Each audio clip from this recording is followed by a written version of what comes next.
નમસ્કાર વિદ્યાર્થી મિત્રો. ધોરણ 7 વિજ્ઞાન વિષયમાં પ્રકરણ નંબર 9 ભૂમિ કે ભૂમિ પ્રકરણમાં આપણે જમીનના અલગ અલગ પ્રકારો વિશેની માહિતી મેળવી. હવે એ માહિતીમાં આપણે શું શું શીખ્યા કે 3 પ્રકારની ભૂમિ શીખ્યા: ચીકણી ભૂમિ, ગોરાડુ ભૂમિ અને રેતાળ ભૂમિ. તને ભૂમિની અલગ અલગ પ્રકારની વિશેષતા હતી તે વિશેની આપણે માહિતી મેળવી. હવે આપણે જોઈએ કે આ ભૂમિ વિશેની આપણે જે માહિતી મેળવી, જે શીખ્યા, હવે એ ભૂમિ ઉપર આપણે કયા પાકનું ઉત્પાદન મેળવી શકીએ છીએ કે કેવા કેવા પ્રકારના પાક ઉત્પન્ન કરી શકીએ છીએ તે વિશેની આપણે આજે વાત કરવાની છે.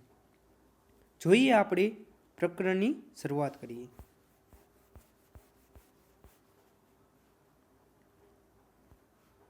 ભૂમિ અને પાક કે જમીન અને પાકની વાત કરવાની છે. તો ભારતના જુદા જુદા ભાગોમાં જુદા જુદા પ્રકારની ભૂમિ જોવા મળે છે. શું કહીએ કે જુદા જુદા ભાગમાં જુદા જુદા પ્રકારની ભૂમિ જોવા મળે છે. તમે ક્યારેય પ્રવાસે ગયા હોય તો તમારા વિસ્તારની ભૂમિ અને તમે પ્રવાસે ગયા હોય અને અલગ વિસ્તારમાં, ધારો કે તમે ટૂરમાં ગયા હો અને જૂનાગઢ, ચોટીલા એવી જગ્યાએ જાઓ હો તો તમને ભૂમિમાં જોવા મળશે કે અહીંયા ડુંગરવાળા વિસ્તાર હોય તો ડુંગરવાળા વિસ્તારમાં પાણા અને ખાડા ખબરચિયા અને ડુંગર એટલે કે ટેકરાવાળી ભૂમિ જોવા મળે છે. એ જ રીતે તમે ક્યારેક આપણે દીવ, દમણ એવી જગ્યાએ ગયા હોય કે જ્યાં દરિયા વિસ્તાર આવેલો છે તો દરિયા વિસ્તારમાં તમે જુઓ તેની આસપાસ તો તમને કેવી ભૂમિ જોવા મળશે તો કે રેતાળ અને ગોરાડુ ભૂમિ. આ બંને પ્રકારની ભૂમિ જોવા મળે છે.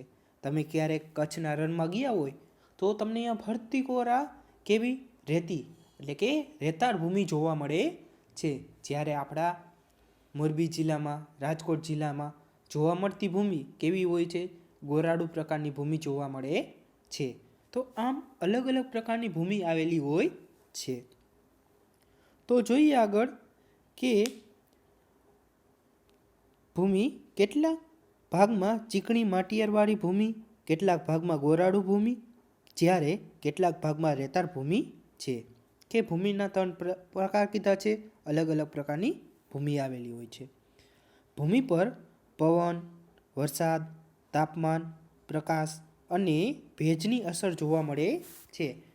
શું કહેવા માંગે કે ભૂમિ કે જેના પર શેની અસર જોવા મળે તો કે પવન, વરસાદ, તાપમાન, પ્રકાશ અને ભેજની અસર જોવા મળે છે. કે આ પરિબળો દ્વારા પવન હોય, વરસાદ હોય, તાપમાન, પ્રકાશ અને ભેજની અસરથી ભૂમિમાં અલગ અલગ ફેરફાર જોવા મળે છે. આ કેટલાક મહત્વના પર્યાવરણીય પરિબળો છે જે ભૂમિના ગુણધર્મો અને બંધારણમાં ફેરફાર કરે છે. તમને પરીક્ષામાં એમ પ્રશ્ન પૂછવામાં આવે કે ભૂમિના ગુણધર્મો અને બંધારણમાં ફેરફાર કરતા પરિબળોના નામ લખો, તો તમે શું લખી શકો? પવન, વરસાદ, તાપમાન, પ્રકાશ અને ભેજની અસર કે જે ભૂમિના ગુણધર્મો અને બંધારણમાં ફેરફાર કરે છે. પર્યાવરણીય પરિબળો અને પર્યાવરણીય પરિબળો એટલે કે આપણે જે આ પવનની વાત કરી એ બધા શેના પરિબળો હતા તો કે પર્યાવરણીય પરિબળો. અને બીજું શું કે સાથે સાથે ભૂમિના ઘટકો તે પ્રદેશની વનસ્પતિઓ અને પાક ઉગશે તે નક્કી કરે છે. શું કે આસપાસનું પર્યાવરણના પરિબળો અને સાથે સાથે ભૂમિના ઘટકો એટલે કે ભૂમિમાં કયા પ્રમાણમાં કયા પદાર્થો આવેલા છે. ધારો કે ભૂમિમાં કાર્બોદિત પદાર્થો વધારે આવેલા હોય, સેન્દ્રિય પદાર્થો વધારે આવેલા હોય છે, ખનિજ તત્વો વધારે પ્રમાણમાં આવેલા હોય છે. તો આ તત્વો એટલે કે આ ઘટકો તે પ્રદેશની વનસ્પતિઓ અને પાક ઉગશે તે નક્કી કરે છે. જો વધુ પ્રમાણમાં ખનિજ તત્વો આવેલા હોય તો એમાં ઘઉં જેવા પાક વધારે પ્રમાણમાં ઉત્પન્ન થાય છે. સેન્દ્રિય પદાર્થો વધારે આવેલા હોય તો તેને અનુકૂળ વનસ્પતિ ઉત્પન્ન થાય. તો આમ અલગ અલગ ઘટકો અને પર્યાવરણીય પરિબળો એટલે કે શું હતું? પવન, વરસાદ, ભેજ. જો ઠંડો વિસ્તાર હશે તો ત્યાં સફરજન એવા પાક ઉગશે, એવા વૃક્ષો ઉગશે. જ્યારે ગરમ વિસ્તારમાં તો કે થોર એના જેવી વનસ્પતિ ઉગે છે. તો પર્યાવરણીય પરિબળો અને સાથે સાથે ઘટકો કે જે તે પ્રદેશમાં કઈ પ્રકારની વનસ્પતિ ઉગશે તેનો આધાર રાખે છે. ચીકણી અને ગોળાળુ બંને પ્રકારની ભૂમિ એ ઘઉં અને ચણા જેવા ધાન્યો માટે યોગ્ય છે.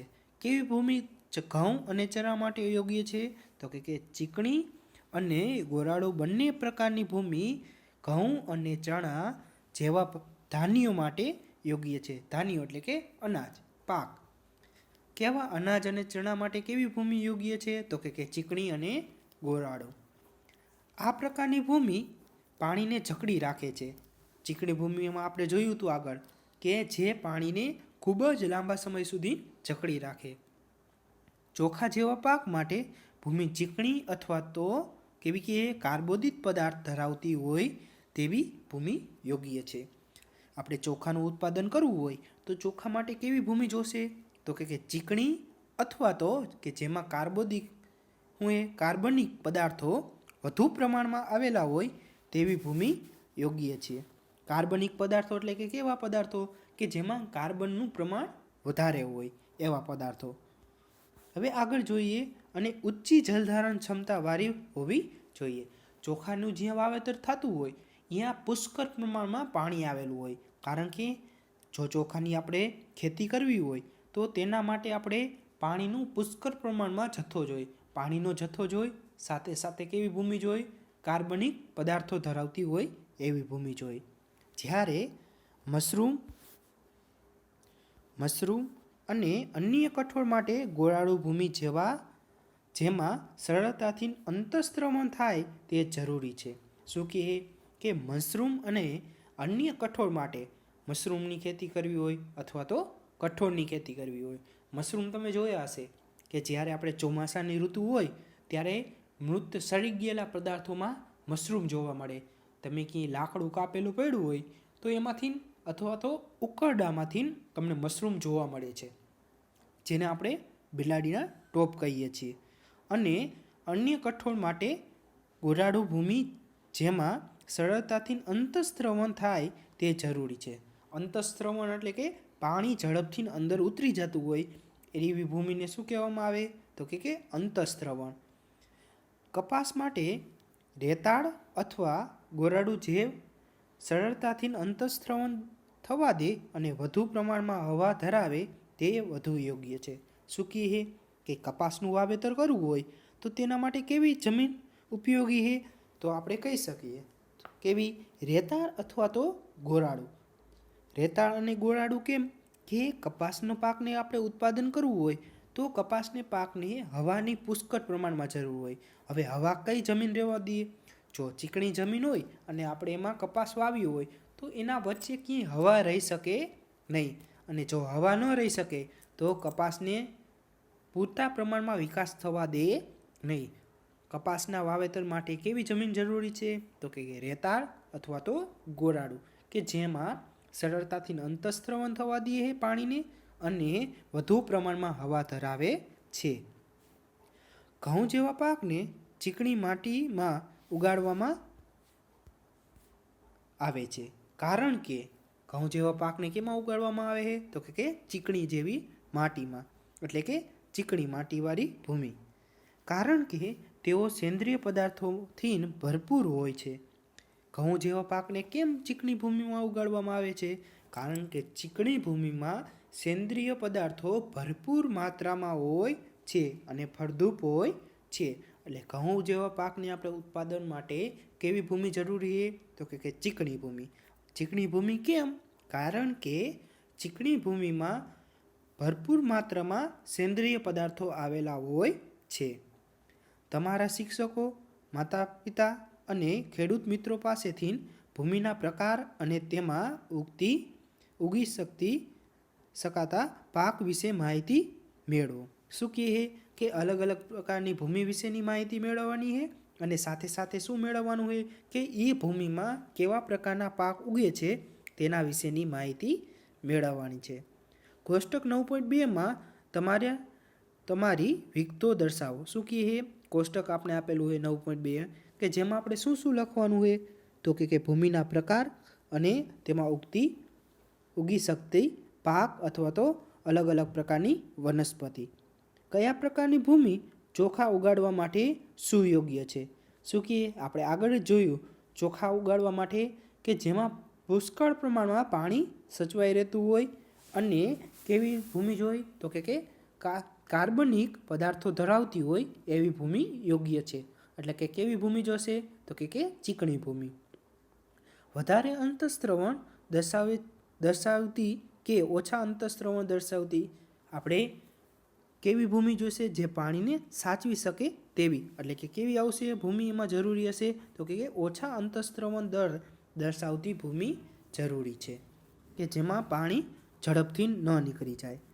હવે આગળ જોઈએ તો આપણે કોષ્ટક 9.2 આપેલું છે જેમાં તમને ક્રમ આપેલો છે, ભૂમિનો પ્રકાર આપેલો છે અને જોવા મળતા પાક. તમને પહેલું કોષ્ટક પૂર્ણ કરી દીધું છે કે 1 ચીકણી માટી કે જેમાં ઘઉં લખી શકો, ચોખા લખી શકો, ડાંગ લખી શકો કે જેમાં પુષ્કળ પ્રમાણમાં પાણીની જરૂર પડે છે. પછી નીચે લખી શકો તમે ગોરાડુ ભૂમિ. તો ગોરાડુ ભૂમિમાં તમે શું લખી શકો? કપાસ લખી શકો તમે બધા કપાસ. પછી અલગ પ્રકારના કઠોળ એટલે કે કેવા ચણા લખી શકો તમે, તે પણ ગોરાડુ ભૂમિમાં ઉગાડી શકાય છે. પછી મગ લખી શકો, પછી કપાસ સાથે મગફળી લખી શકો, તે બધી ગોરાડુ ભૂમિમાં ઉગાડવામાં આવે છે. અને ત્રીજું કે તમે રેતાળ ભૂમિ કે રેતાળ ભૂમિમાં શું ઉગાડવામાં આવે છે? તો કે એલોવેરા થોડ ઉગાડી શકો.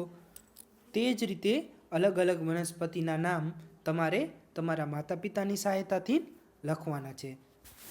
આજ માટે બસ આટલું જ અને અહીંયા પ્રકરણ પૂરી કરીએ છીએ. જય હિન્દ, જય ભારત.